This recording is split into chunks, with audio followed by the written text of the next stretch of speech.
Baiklah, perkenalkan, nama saya Jones, NIM 19104141913,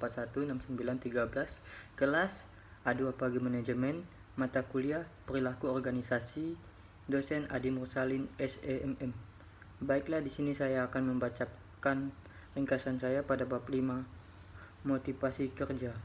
Setiap organisasi, perusahaan, tentunya menginginkan karyawan memiliki prestasi yang baik. Karena dengan memiliki karyawan yang berprestasi, diharapkan dapat meningkatkan kinerja dan nilai perusahaan. Jika penilaian prestasi kerja sangat diperhatikan, maka akan menjadi fokus bagi karyawan untuk melihat seberapa besar tingkat keberhasilan yang bisa dicapai dalam bekerja. Sumber daya manusia merupakan salah satu faktor penting. Oleh karena itu, diperlukan strategi yang lebih baik dalam upaya membina manusia sebagai tenaga kerja.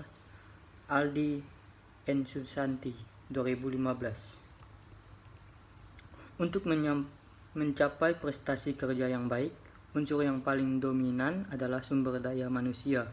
Walaupun perencanaan telah tersusun dengan baik dan rapi, tetapi apabila orang atau personil yang melaksanakan tindak berkualitas dan tidak memiliki semangat kerja yang tinggi, maka perencanaan yang telah disusun tersebut akan sia-sia. Pengertian motivasi menurut Kadarisma 2013 dalam Aldi N. Susanti 2015, motivasi diartikan sebagai keseluruhan proses pemberian dorongan atau rangsangan kepada para karyawan sehingga mereka bersedia bekerja dengan rela tanpa dipaksa. Organisasi akan berhasil melaksanakan program-programnya bila orang-orang yang bekerja dalam organisasi dapat melaksanakan tugasnya dengan baik sesuai dengan bidang dan tanggung jawabnya masing-masing. Dalam melaksanakan tugas tersebut, para pegawai perlu diberikan arahan dan dorongan sehingga potensi yang ada dalam dirinya dapat diubah menjadi prestasi yang menguntungkan organisasi. Teori motivasi 1. Hierarki kebutuhan. Ada banyak teori yang membahas tentang hierarki kebutuhan, tetapi yang mungkin paling terkenal adalah teori yang dikembangkan oleh Abraham Maslow.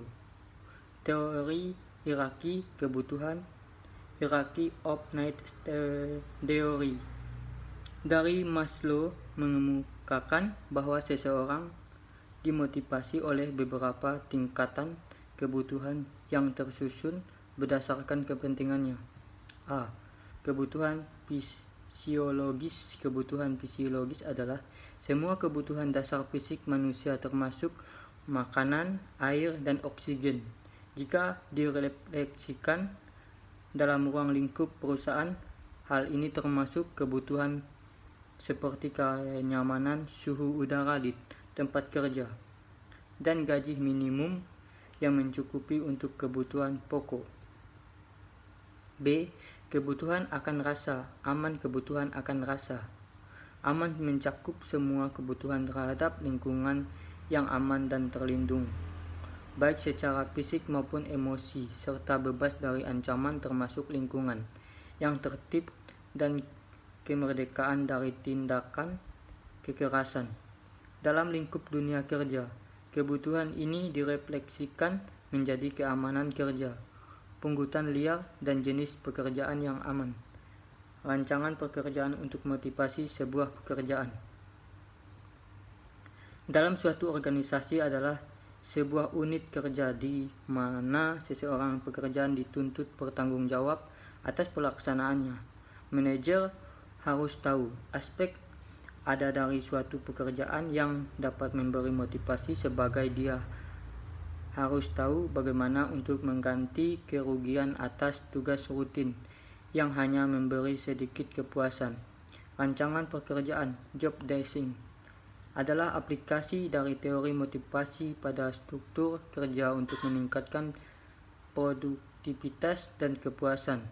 Meningkatkan kepuasan dan motivasi kerja. Banyak teori motivasi mengatakan bahwa perusahaan dapat memotivasi karyawan untuk berkinerja secara baik dengan memastikan kepuasan kerja. Secara umum, karakteristik utama yang mempengaruhi kepuasan kerja adalah uang, keamanan jadwal kerja, dan keterlibatan di tempat kerja. Sekian dari saya, terima kasih.